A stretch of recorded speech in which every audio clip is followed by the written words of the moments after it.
like to speak on the topic of the original cause for life becoming a heavy burden, or dukkha. The original cause for life becoming a heavy burden, or dukkha. The answer to this that we can give right off the bat is that the cause is not knowing the five khandhas according to reality. Life becomes a heavy burden because we do not understand the five khandhas according to reality. This is the topic we will discuss today. If we were Christians, we would answer this question by saying that the original cause is the eating of the fruit of the tree of the knowledge of good and evil. In the Christian tradition, this is the original sin. This original sin of eating that fruit from that tree which God forbid Adam and Eve to eat. That original sin is the cause of all dukkha. But if we are Buddhists, we don't answer in that way. We say that the original cause of all dukkha is in not understanding the five khandhas according to reality.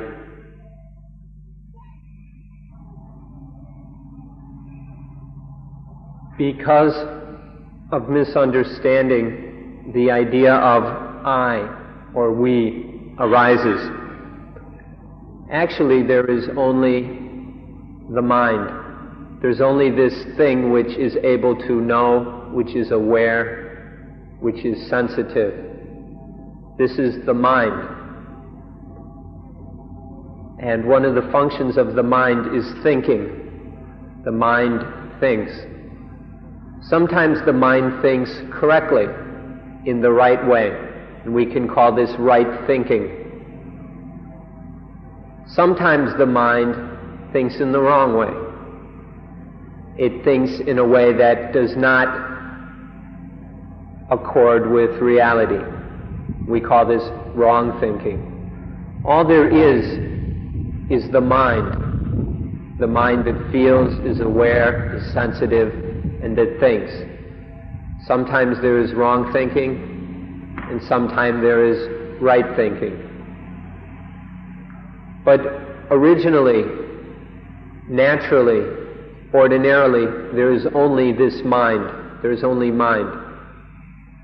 But because of wrong thinking, there arises the illusion of I, of me, of self, of ego, of soul, whatever you want to call it.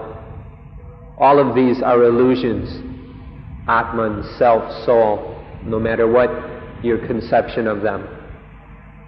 And these are always arising because of the wrong thinking. Ordinarily, there is only mind.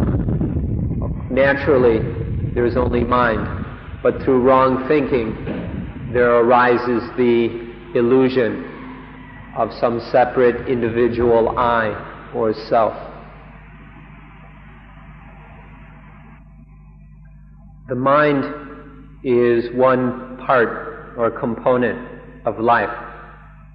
It is paired with the other component, which is body. So there is the mind, which is this one aspect of life which is able to feel, be aware, is sensitive, thinks, and so forth. The mind often is attaching to itself as a self. The mind, through not understanding, through wrong thinking, identifies with the mind itself or one aspect or function of the mind as the self or soul. such as when the mind is performing the function of feeling, that those feelings that arise towards sense experience, which we call the Vedana. When this function of mind is taking place, the mind will attach to it as I or mine. Or the function of mind that we call sanya, the perceiving of the marks or distinctions of the sense object. When this perception is taking place, the mind will attach to it. Or there's the activity of the mind that we call thinking, and the mind will attach to itself in the function of thinking.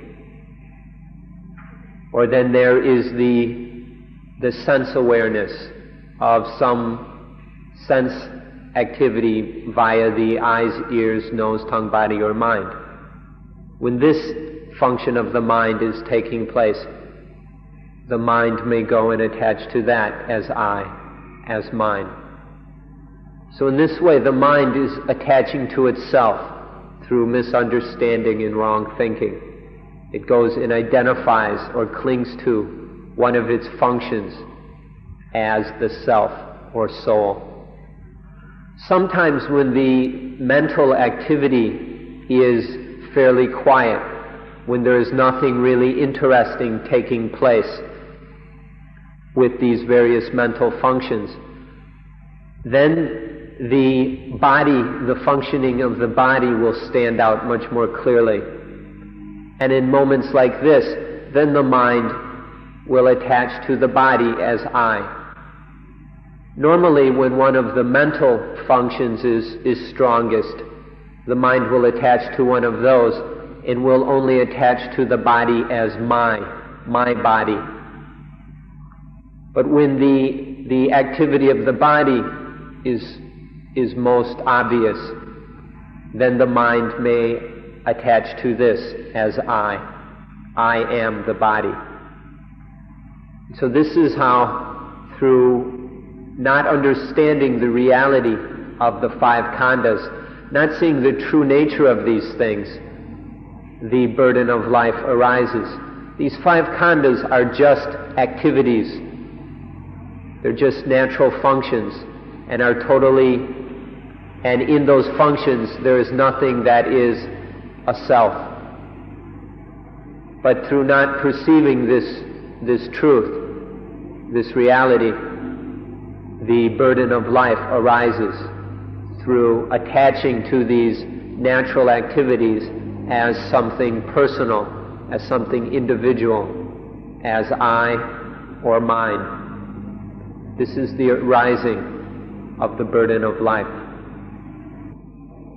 So to repeat as concisely as possible, the burden of life arises from not seeing the five khandhas as they really are. The burden of life comes from not realizing the genuine truth of the five khandhas. This not understanding, or the lacking of this knowledge about the way the khandhas really are, is called avijja. This is a very, very important word because it stands for something that is very nasty and fierce. And so remember this word. The word is avijja, A-V-I-J-J-A, avijja.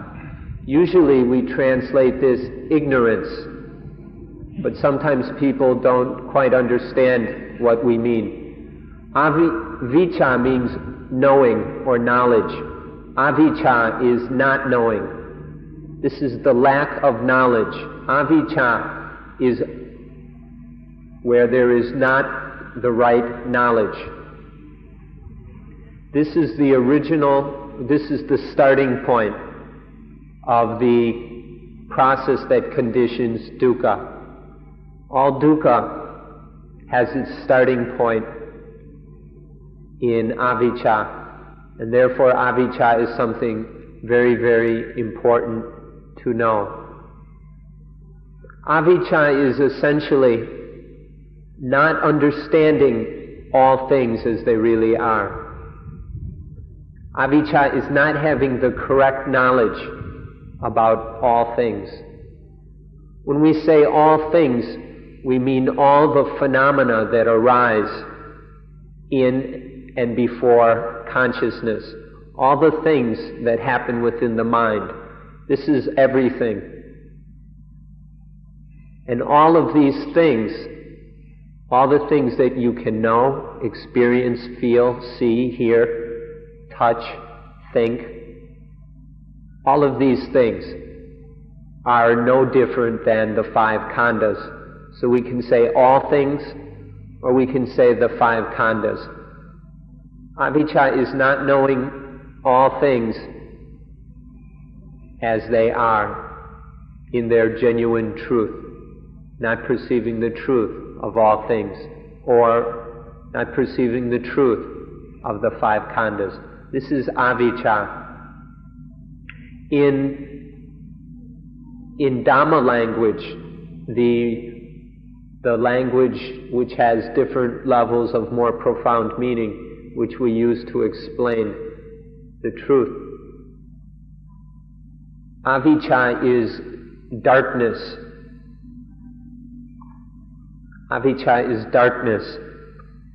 This is a kind of darkness that 100 suns, if we took 100 suns, S-U-N-S, the kind that is up in the sky and that makes the day light. If we took 100 suns, they could still not drive away avijja. Avijja is so powerful, so strong, so dark, that 100 suns cannot clear it away. This is how important avijja is, this not knowing of things as they are, not knowing, this not understanding the five khandhas. Another way we can describe it is it's even darker than blindness. Even when someone is blind, they can still perceive a few things. Sometimes they can notice differences between darkness and lightness, or sometimes can perceive shapes, even though they are technically blind. But with avijja, it's far worse than that. This not knowing is even blinder than blindness. It's darker than blindness. So hopefully you'll appreciate the danger and the horribleness of avijja. If you do, you will begin to have some interest in lessening this darkness, in finding some light to begin to clear up the darkness of avijja.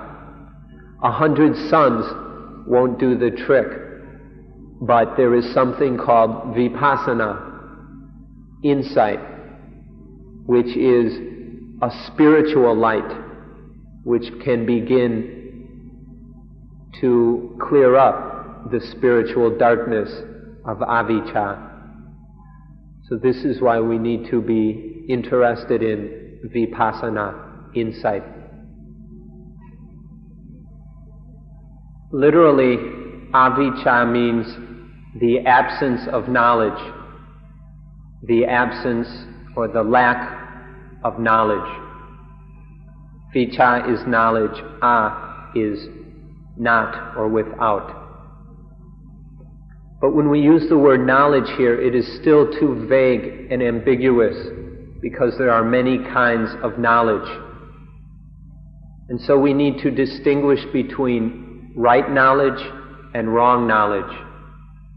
There are many things that we can know, and of these, many of them are useless. They are kinds of knowledge that have no value in extinguishing dukkha. So we need to distinguish between right knowledge and wrong knowledge, or frivolous, unnecessary knowledge. And so if we understand this, that there are two kinds of knowledge, knowledge which is correct and knowledge which is incorrect, then we will understand that vicca means correct knowledge, and avicca is the lack of correct knowledge. If you don't understand ignorance in this way, then you will think you have to go and learn everything in every book that has ever been written in the universe, and that's an impossible task. So we're not talking about all the minutiae and facts and details that can be stored away in books, computers, libraries, and universities. We're just talking about right knowledge.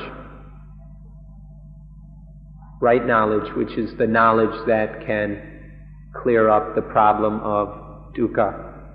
So this is avicca. Ignorance, spiritual ignorance, is the lack of right knowledge.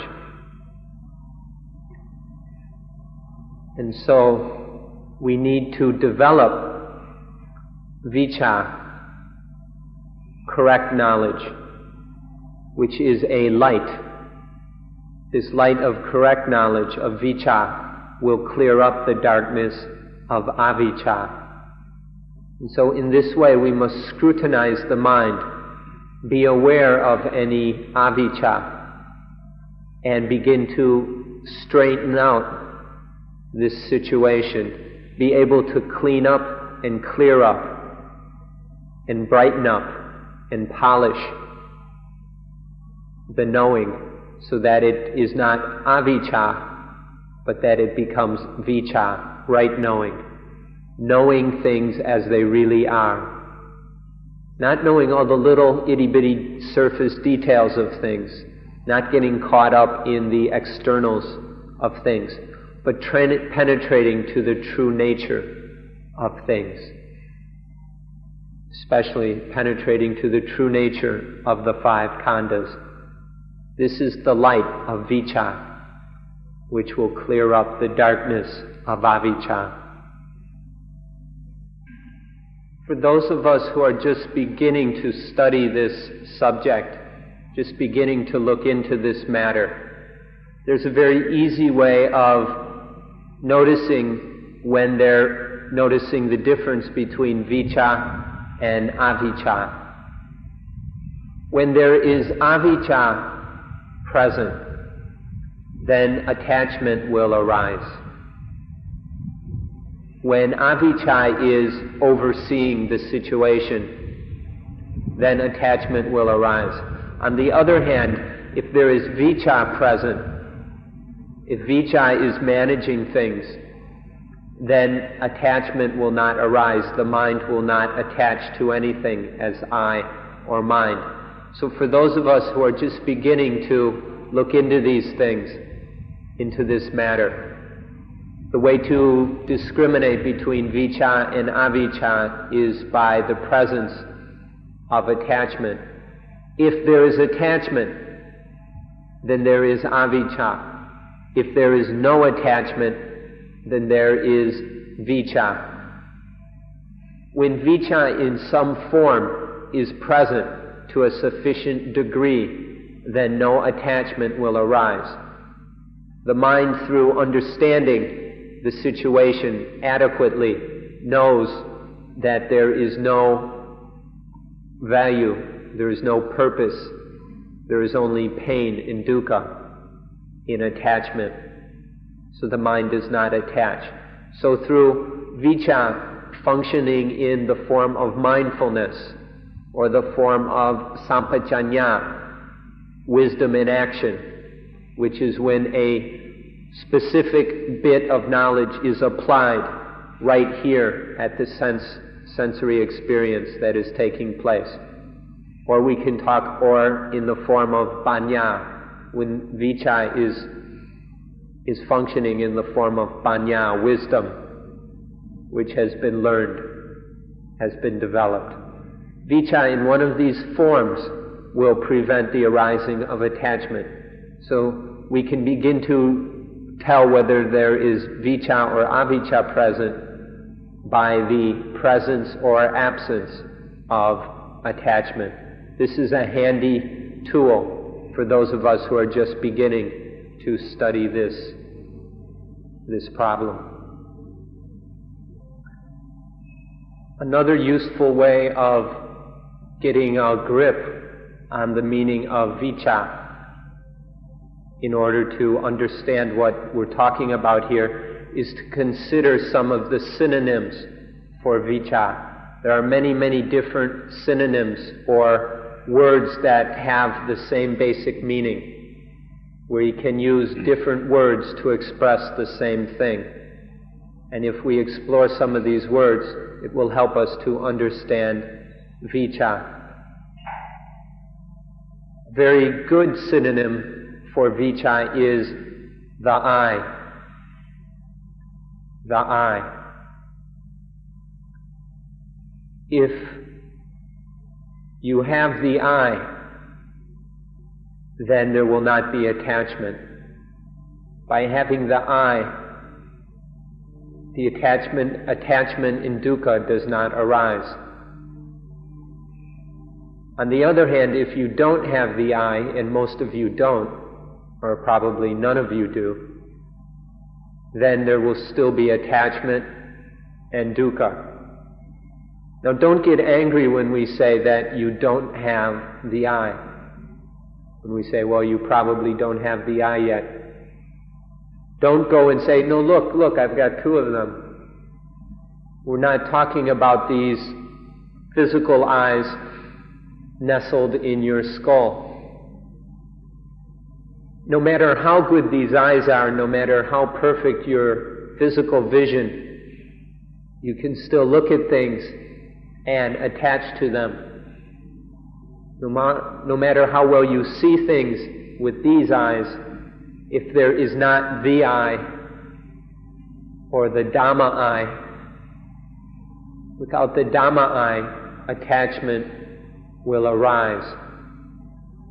So this is a useful synonym to help us understand what vicca means. The physical eyes have nothing to do with the I. It's only, and if you don't have the I, no matter how good these other two eyes are, you'll still get yourselves into all kinds of problems. But once you have the I, the attachments will no longer arise, and there won't be any dukkha. So don't cling to these two eyes stuck in your heads, but through the practice of vipassana, learn to develop the I. This is the Dhamma I, the eye of wisdom. It's the eye which can shine a light through the darkness and illuminate things, so that everything or all things are seen according to reality. This is the eye that is necessary. The other two eyes are useful, but are superfluous. It's the eye, the Dhamma eye, that we must develop through vipassana. So the I is needed. Let me point out, the word I in English can be spelled two ways. One is with a capital I, the letter I. And we've been talking about that a lot the last few days. But now we're talking about E-Y-E, that I.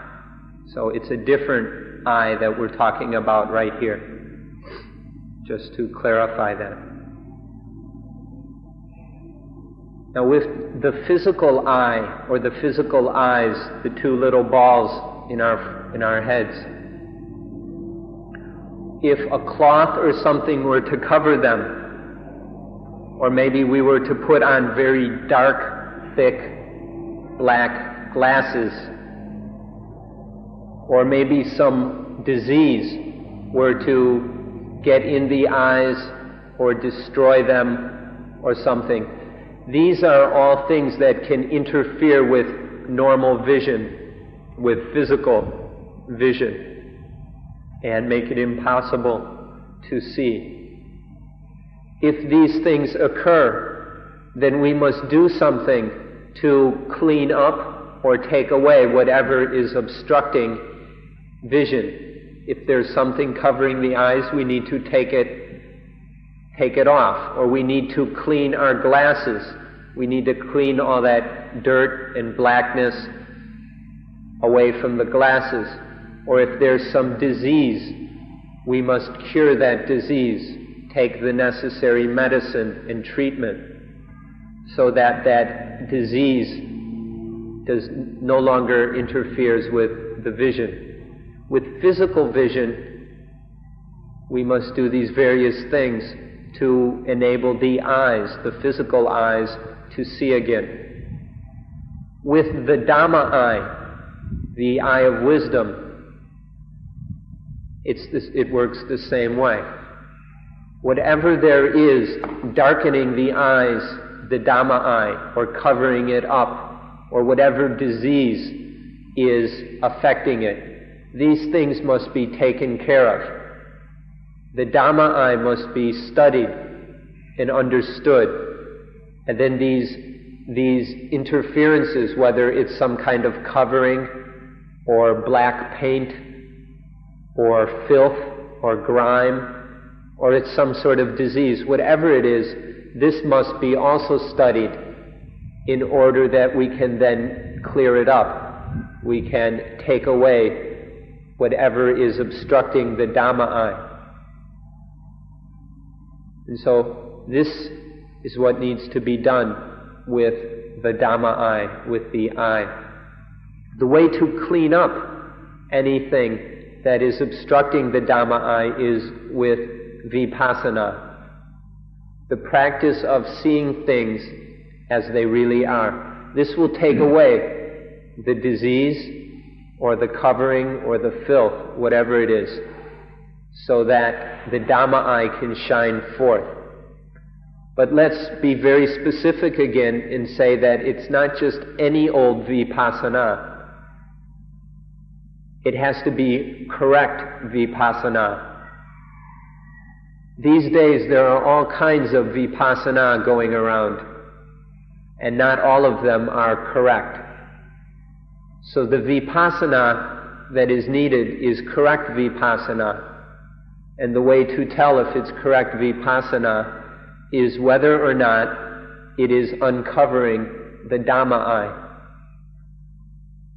If the vipassana that is being used is not leading to lightness, but is just maintaining the same old darkness, then that is not correct vipassana. So don't just go and practice any vipassana. You must use correct vipassana in order to open up, clean up, and cure the Dhamma eye so that it can shine forth and illuminate things as they really are. The most important meaning of the word Buddha is the awakened one.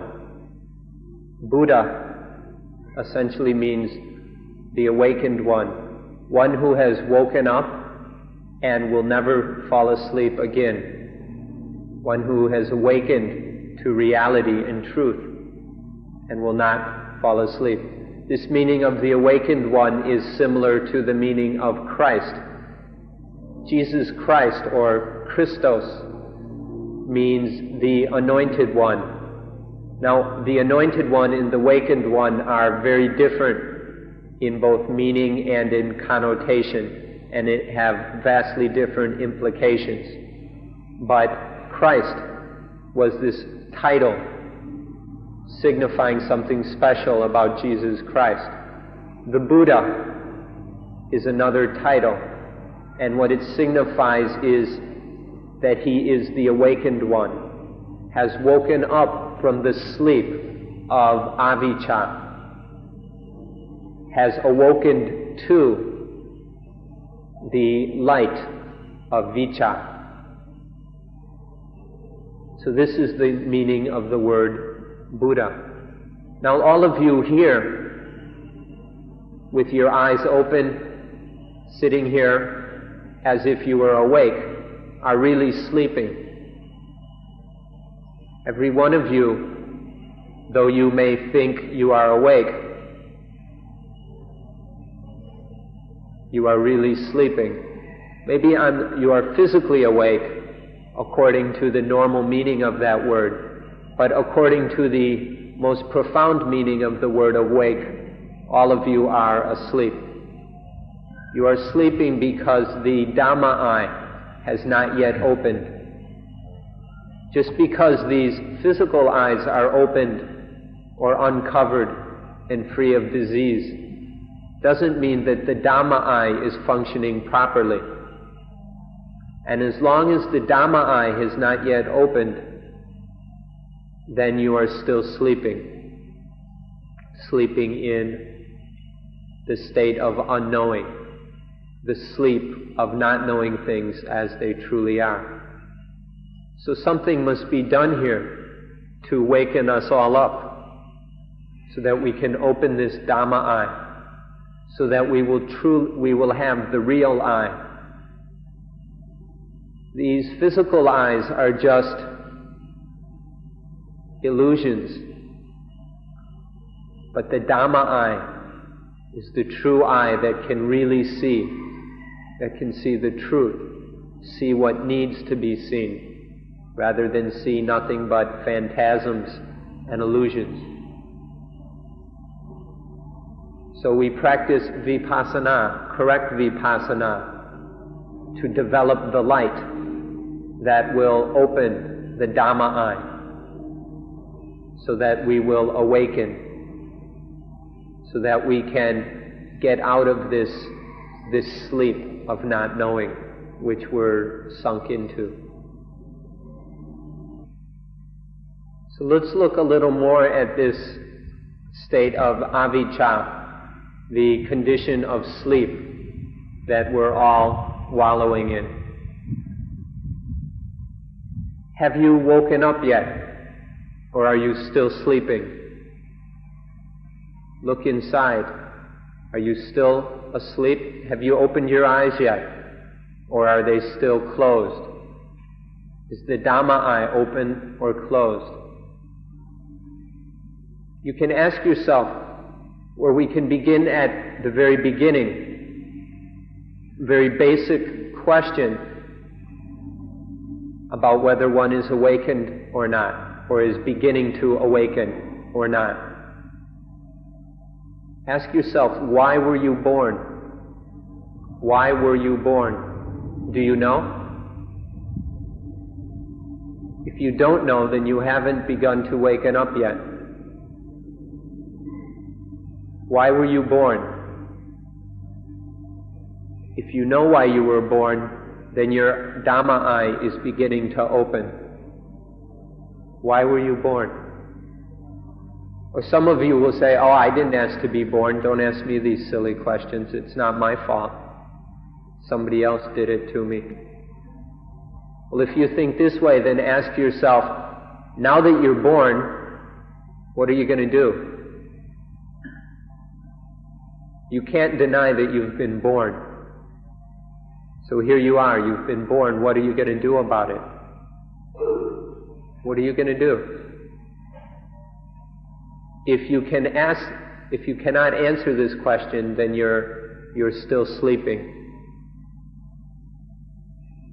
So can you answer this question? Why were you born? Or what are you going to do now that you've been born?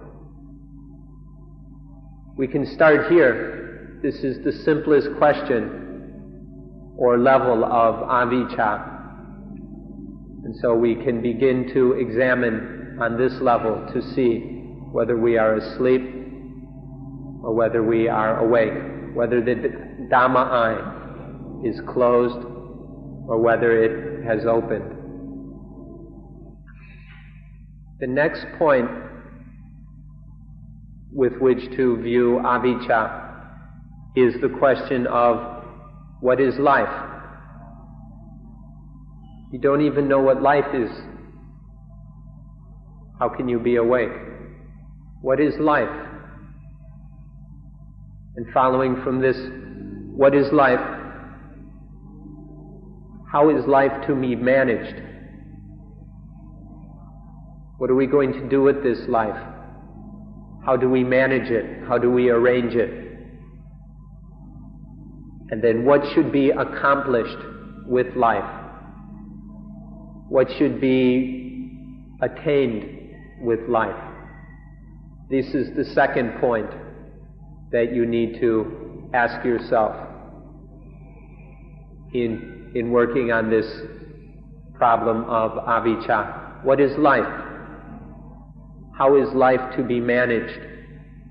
And what is to be accomplished by life? Or what should life accomplish? Ask yourself these questions. Do you know the answers?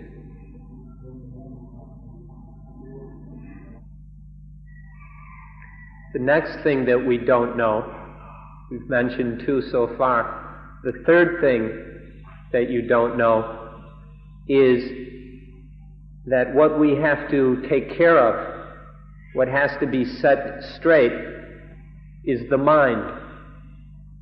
Not this thing that we call the self, or the soul, or the Atman, or Atta. This is the thing that we don't even know. We're always talking about, I have to do this, I have to change that, or I have to work on myself, or my practice, or my this, me, that, We're always talking in these terms. And we generally don't even know that what needs to be cleaned up, trained, developed, and worked on is the mind. This self or soul doesn't even exist. It's something purely elusive. It's just a figment of wrong thinking, of the imagination. And so how can we do anything with this? It doesn't even exist, the I or the self, the I like this. It doesn't even exist. So how can we clean it up or train it or develop it or anything? It's hopeless. But it's the mind that exists. It's the mind that can be trained. It's the mind that can be straightened out, that can be developed and trained. So this is the third thing that we don't know. We don't realize that it's the mind that must be worked on, not I must work on myself. The fourth thing that we don't know has to do with our refuge, or something that we can depend on, something that we can take refuge in. This is something we don't know either.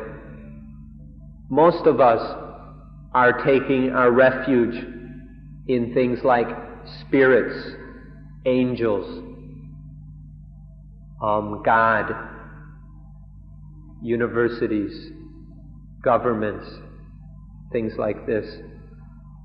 We take our refuge in external things. This shows that we don't even know where real refuge is. If we want, the things we can depend on are not things that are outside, that are external. The only thing that we can really depend on, the only thing in which we can truly take refuge is within. And this thing within us, or within the mind, that can truly be a source of safety and protection is correct practice according to the law of itapajayata. Don't go looking outside towards gods or angels or governments or teachers and think that they will solve your problems for you. This is hopeless. There is no security in external things. The only real security is within, in correct practice that is in accordance with the law of itapajayata. Itapajayata means having this as condition, this arises. It's a law of cause and effect. It's the law that is linking all the phenomena that makes up our experience in life, both mental and physical. There is this causal interrelationship, causes and effects. This causes this, this causes this causes this, on and on and on and on. This interwoven tapestry of causes and effects. The law of itapajayata is what governs all this cause and effect relationships. The only dependable thing is practice, correct practice. And correct practice is practice that is in line with, that does not ignore, that does not contradict the law of itapajayata, the law of cause and effect. This is the only thing that you can really depend on to prevent the arising of dukkha. This is the only source of security and safety. It's within. It's not outside anywhere. It's within the mind. Correct practice according to the law of itapajayata. Those of you who take your refuge in some external protector, those of you who seek your security in some god or angel or thing that's outside, whenever dukkha arises, then you will get down on your knees and beg and plead and pray to whatever this source of security you've put your faith in. Whether it's the government or some god or whatever. Whenever dukkha arises, you'll bow and pray and plead and beg for your protector, for your security blanket to somehow take the dukkha away. But those of us who find their security within, in correct practice, don't have to get down on their knees. Whenever dukkha arises, there's no need to beg or plead or do any of these things.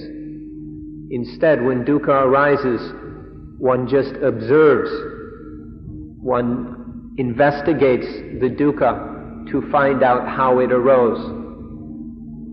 You look at the dukkha until you see what happened, what was done that does not go in accordance with the law of cause and effect. In what way was the law of itapajayata violated or broken? And then when it is seen how the law of itapajayata was violated, then that situation is corrected and the dukkha disappears. This is the difference between someone who takes refuge in an external thing and someone who takes refuge internally in correct practice. The one person is helpless, completely dependent on some figment of their imagination.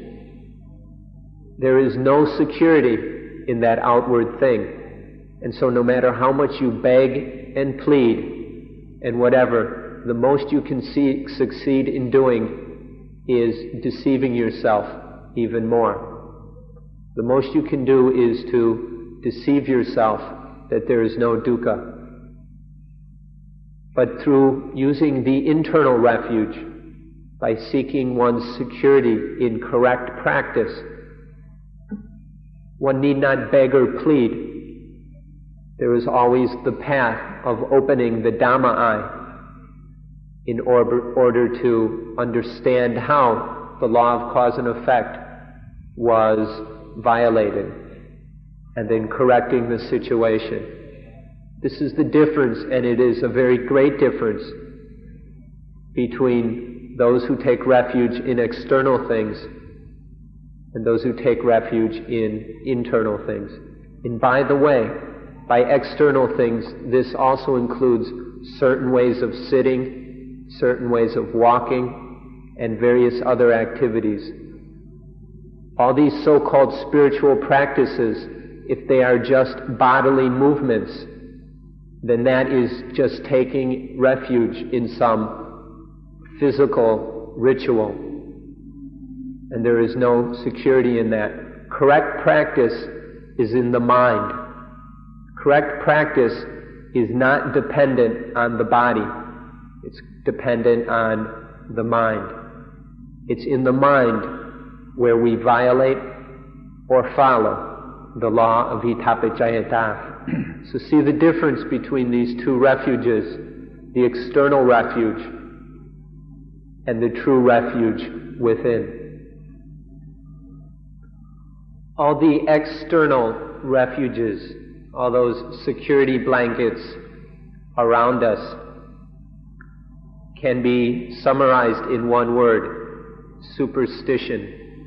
The Thai word for superstition is sayasat. Sayasat. Saya means asleep, and sat is similar to the suffix ology, or this ology meaning a body of knowledge. So sayasat or superstition means the body of knowledge of those who are asleep. It's the system of knowledge and thinking of those who are still asleep. This is sayasat. And all the external refuges, all the gods and angels and rituals, and all these ancient customs that have been passed down for centuries or even thousands of years, these can all be summarized as superstition. The opposite of superstition is puttasat. Putta is the one who is awakened, and sat is the system of knowledge of awakened ones. And this we can call Buddhology. Buddhology. We're not limiting this to just what is nowadays called Buddhism. Don't take a narrow view of things like that. When we say Buddhology, we're not speaking about some organized religion. We're talking about the system of knowledge of awakened ones, of awakened, enlightened beings. The system of knowledge of an awakened being takes its refuge in correct practice according to the law of itapajayata, as we've explained. So there are these two bodies of knowledge. The one is, we can maybe say, sleepology, the body of knowledge of those who are asleep. If you're sleeping, please wake up. People have been sleeping for thousands of years, and look where it's gotten us. So if you're asleep, if you're still caught up in superstition, in superstitious rituals and practices and beliefs, then wake up. Wake up to Buddhology, to the correct practice of, according to the body of knowledge, the system of knowledge of those who are awakened. So wake up. You've been sleeping long enough. Put down the refuge of superstition because it won't work. Waken up. Awaken to Buddhology, the true refuge, true security, something you can actually depend on. To summarize this all, we can just say that avijja is not knowing the law of itapajayata. Ignorance is not having sufficient understanding of the law of itapajayata. Avijja, this is all it comes down to, is not having sufficient understanding of the law of cause and effect. This is avijja. When we have chosen or taken up a incorrect refuge, when the thing we depend on, when our security blanket is a foolish one, then we will suffer dukkha.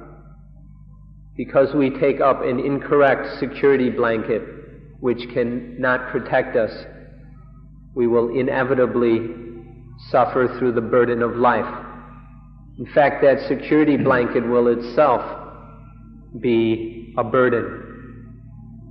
And so in taking this foolish protection, this foolish refuge in some superstition, then there will be dukkha.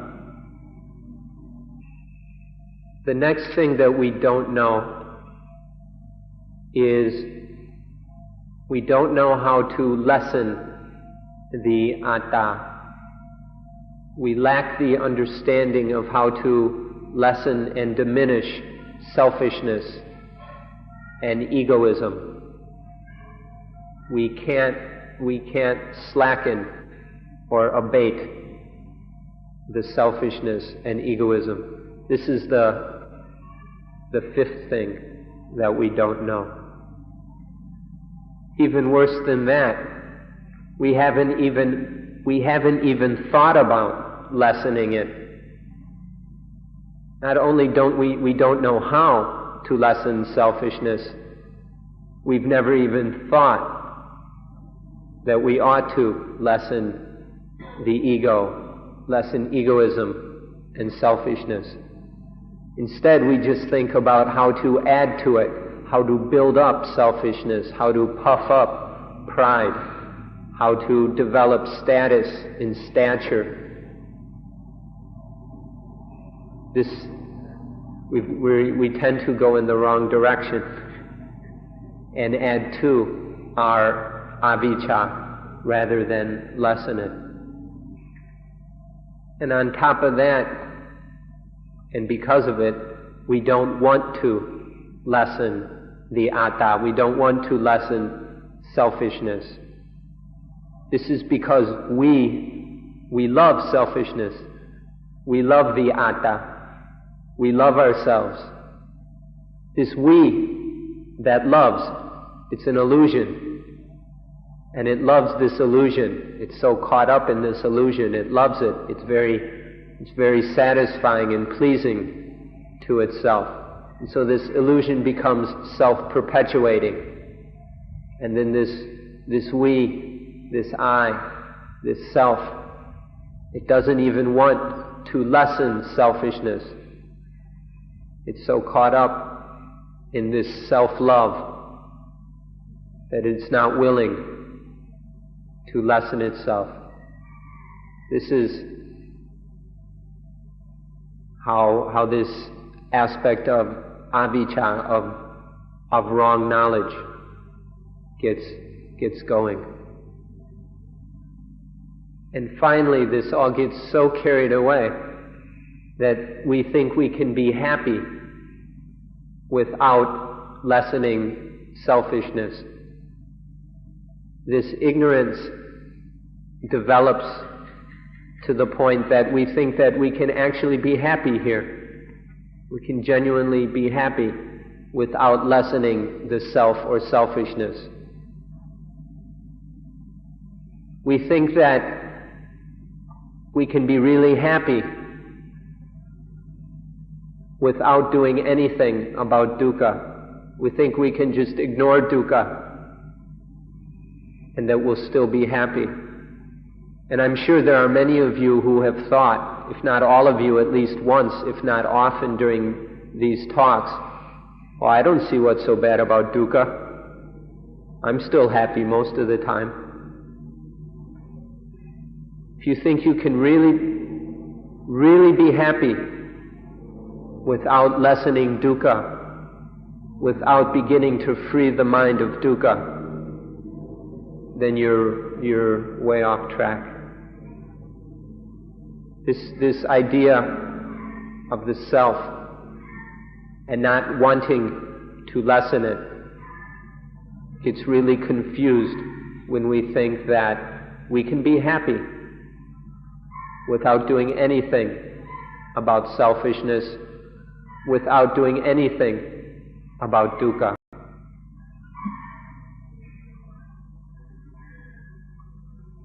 This happiness where we don't have to lessen and diminish atta, where we don't have to do anything about selfishness, this is the happiness of avijja. This is ignorant joy.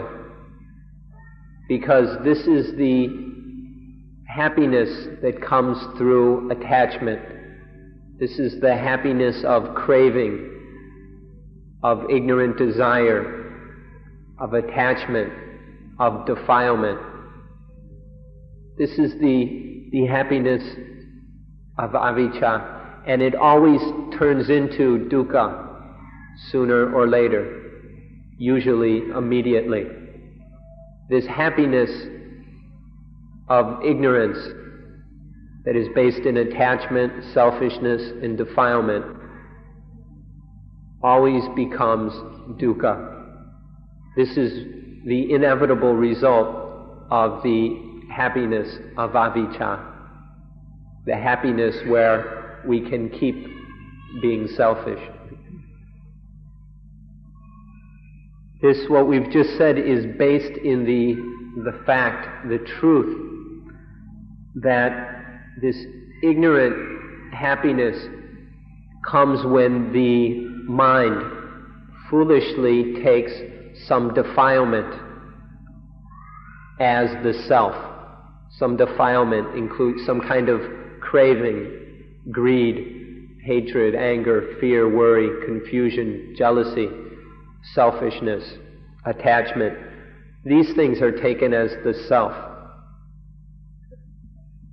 And when the mind takes defilement as the self, then there will be some kind of ignorant happiness which is very, very fleeting and then becomes dukkha.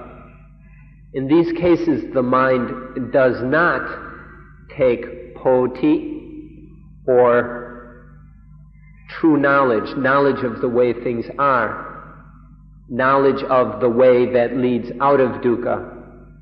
The mind doesn't take poti as the self. Be very careful on this point. Don't confuse what we're talking about. With ignorant happiness, the mind is taking defilement as the self, instead of taking what we can call enlightened knowledge as the self. Defilement is taken as the self instead of enlightenment.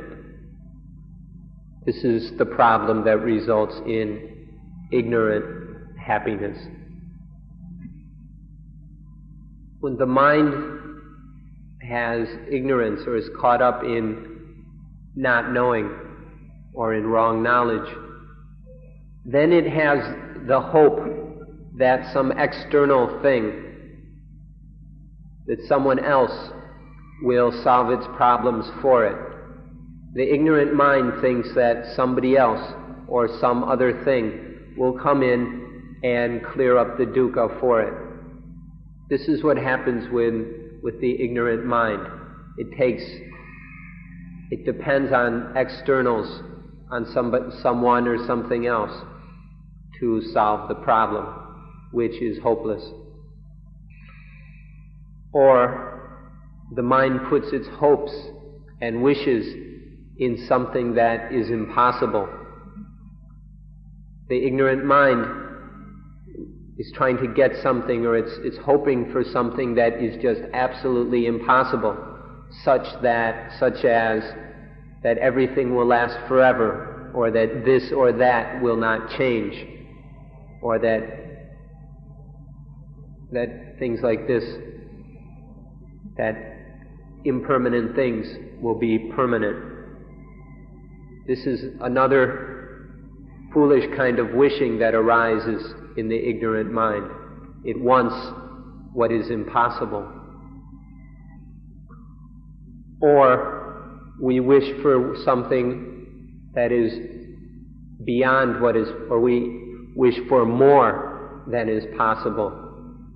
We hope for something that is more than possible. In the world nowadays, we're obsessed with what is good and positive. We only want positive things, and we want more and more of them. This is more than what is possible. Some good in some positive things are possible, but to wish for only good in positive things is impossible. So this is another form of wishing that arises in the ignorant mind, wishing for what is more than possible. Thus, the burden of life arises because we are unable to control the mind. The mind is out of control, and it is not trained to stay within the boundaries of what is possible. Because of ignorance, the mind is always straying beyond its limits, always wishing and hoping for things that are not possible.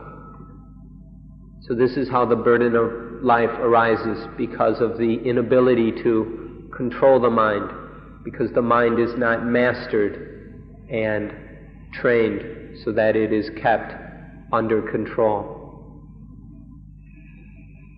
When we say we, there's no other we than the mind.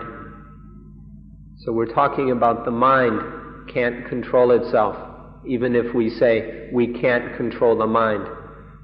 We can't control the mind is an ordinary way of speaking, but don't be deceived by it. When we say we, there's nothing else but the mind. When we talk in this normal way, people who don't understand things, people who are still asleep, understand we to be some self, some individual, some person. But those who are awakening and beginning to understand, know that when we say we, that we just mean the mind. And so when you're talking about the mind can't control itself, the mind is out of control. And it's not up to any we to control it. The mind must do that by itself.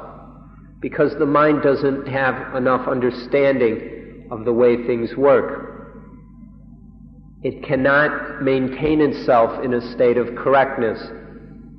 The mind can't train itself to be correct and then develop itself so it stays in a state or condition of correctness, of rightness.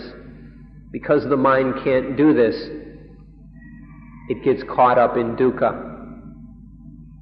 When the mind is correct, when it gets in that state of correctness and stays there, maintains itself there, when the mind lives correctly, then it does not pick up any of the burdens of life, and there is no dukkha. But because of ignorance, the mind is unable to do this. It can't control itself. It can't maintain itself in correctness, and thus there is dukkha. The mind that is out of control gets involved in defilements, in attachment, and these all bring upon it burdens and dukkha. So when the mind is not correct, when it's not under control, it gets into these problems which we've discussed. So now we're going to give you a list of 9 things which you can use to examine yourself to see whether the mind is correct or not. Don't worry about examinations you take in school or to get government jobs or things like that. Those examinations are of secondary importance. We're going to give you a list of 9 things to take the examination that really matters, to see whether the mind is correct or not. So we'll give you these 9 things. If you've got some paper, you can jot them down. Otherwise, you'll have to memorize them. The 9 things are love, anger, hatred, fear, worry, envy, possessiveness, jealousy, stinginess, possessiveness. He had 9 things, but my translation might have come up with, is that 9? I'm sorry, I can't come up with a good translation for all these. These 9 things are just examples, however. They're examples of the various things which lead to dukkha. There are many more, but we give you these 9 as prime examples. Now we need to look at how these causes of dukkha, these sources of dukkha, are related to the 5 khandhas. The relationship is that these 9 things occur because we do not realize that the 5 khandhas are anatta, not self. When we talk about anatta, this includes within it anicca, impermanence, and dukkha, unsatisfactoriness. So when we talk about anatta, the understanding of anatta must include these other 2. So when we say that these 9 kinds of wrong thinking arise because of not understanding that the 5 khandhas are anatta, this means that they arise because of not understanding that the 5 khandhas are impermanent, unsatisfactory, and not self. So if we say just anatta, understand that we're talking about impermanence and unsatisfactoriness as well. These 2 are always included within anatta. We'd like to take this opportunity to say a little bit more about anicca, dukkha, anatta, impermanence, unsatisfactoriness, and not self, because almost everyone has a very fuzzy and unclear understanding of this matter.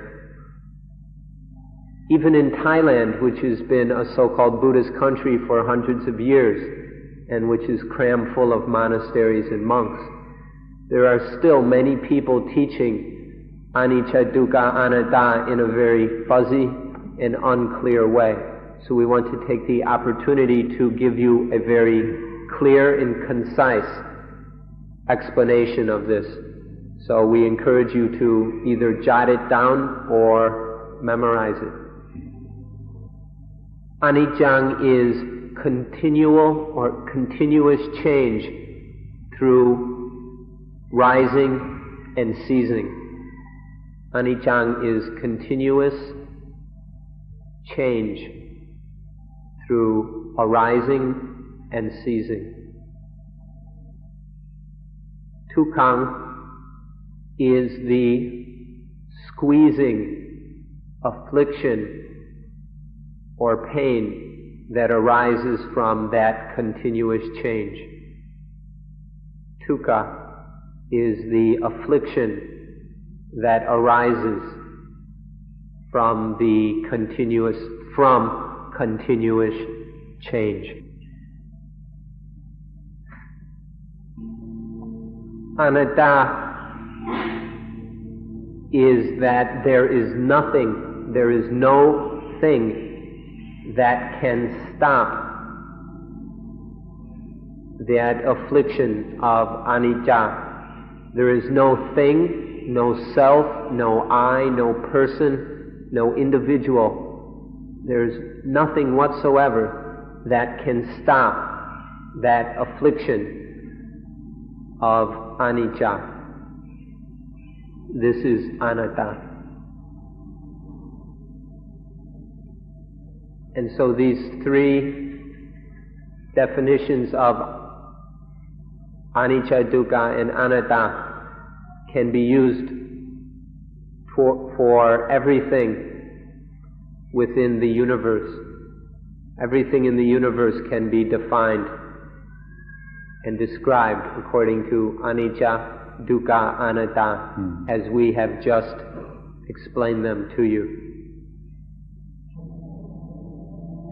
If we pare it down just a little bit, shorten it just a little bit, we can say that continuous change, affliction, and nothing can stop it. Nothing can resist the continuous change and affliction.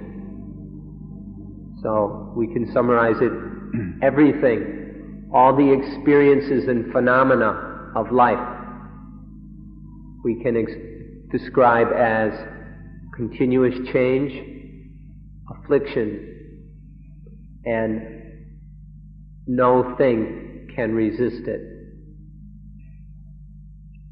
And so now let's bring these back to the 5 khandhas. The 5 khandhas are continuously changing. We can see continuous change in the 5 khandhas. This continuous change of the 5 khandhas is affliction. It afflicts the 5 khandhas. And there is no thing within the 5 khandhas or outside the 5 khandhas.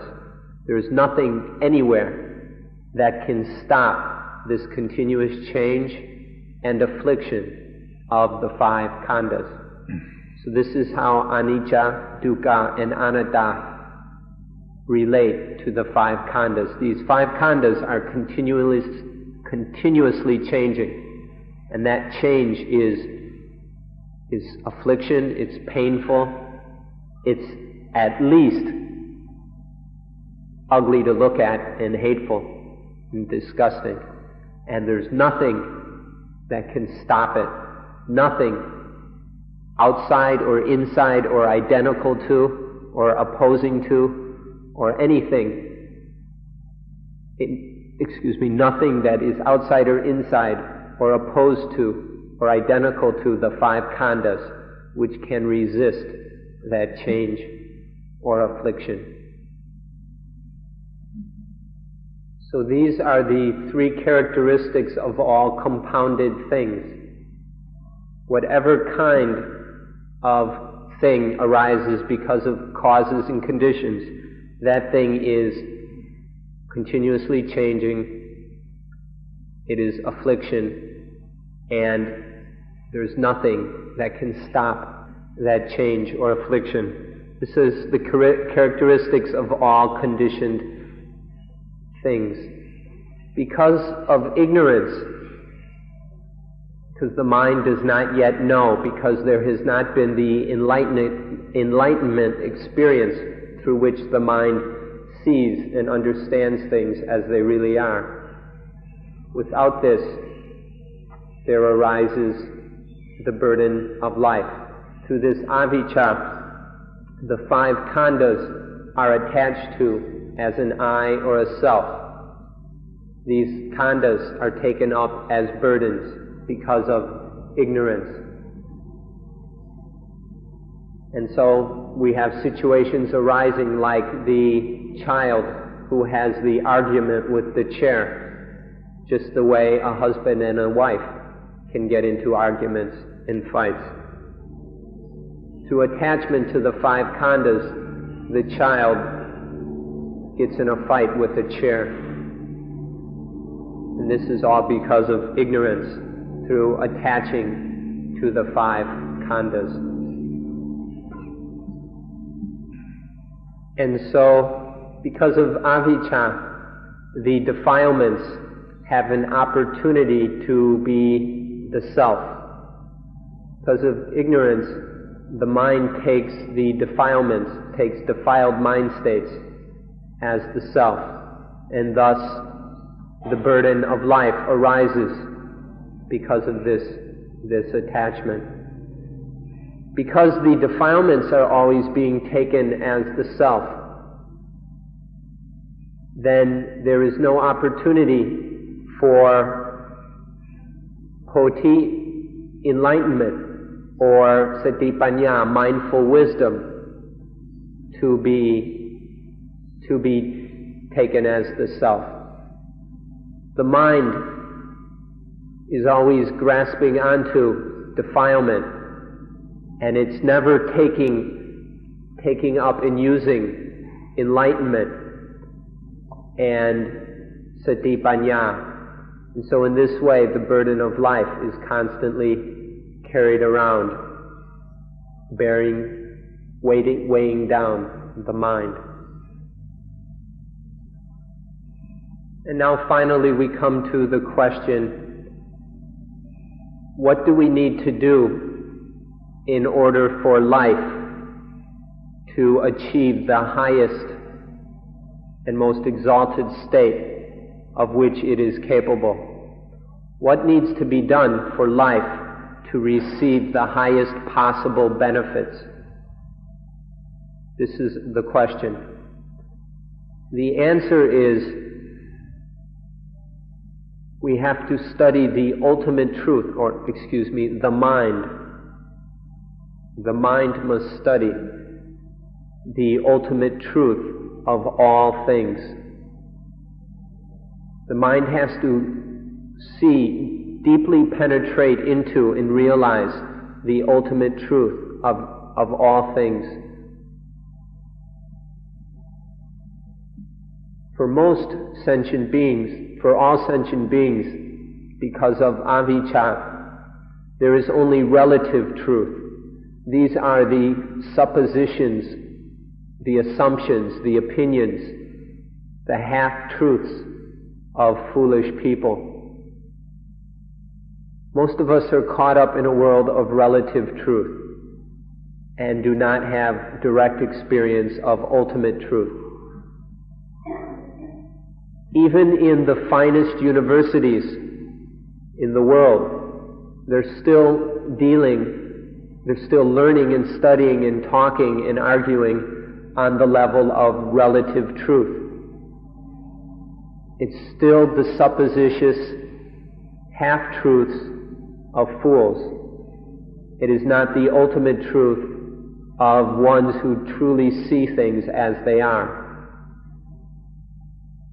To solve this problem, we need to study ultimate truth. We need to see the ultimate truths of all things. And so we have to enroll in the Buddha's university. Or if you don't want to go to the Buddha's university, then go to the university of some other enlightened being, where they are teaching ultimate truth. Relative truth are just these suppositions and opinions and assumptions and hypotheses of fools. But ultimate truth is the truth prescribed and taught by an enlightened being. So enroll in the university, one of the universities of one of these enlightened beings, and start to study the ultimate truth. So in the end, it all comes down to studying the ultimate truth of the five khandhas, studying until directly, experientially realizing the ultimate truth of the five khandhas. This ultimate truth is that the five khandhas are anicca, impermanent, dukkha, unsatisfactory or afflicting, and anatta, not self. The ultimate truth of the five khandhas is that within them there is nothing whatsoever that can be attached to as I, as mine, or as myself. In the five khandhas, within them, either individually or as a group or outside them, there is nothing whatsoever that can be attached to as I, me, mine, myself. You cannot find anything in there that can be properly called a self. This is the ultimate truth of the five khandhas. To realize this truth is to toss away the burdens of life. To realize this truth is to stop attaching and to let go, to drop all those heavy weights that we've been carrying around in the mind. And then in this way, all the fires go out. The mind is light and cool. Then there is the coolness and the spiritual tranquility. This is what human life is meant to attain. This realization is nothing magical or sacred. It is something within the abilities of all sentient beings. This can be done by all beings if they have the desire to know. And that in that way, in this way, through the realization of ultimate truth of the five khandhas, then life can be liberated from the burdens, and then it is cool. This is the highest benefit of which mankind is capable. This is the highest achievement. This is the purpose of life.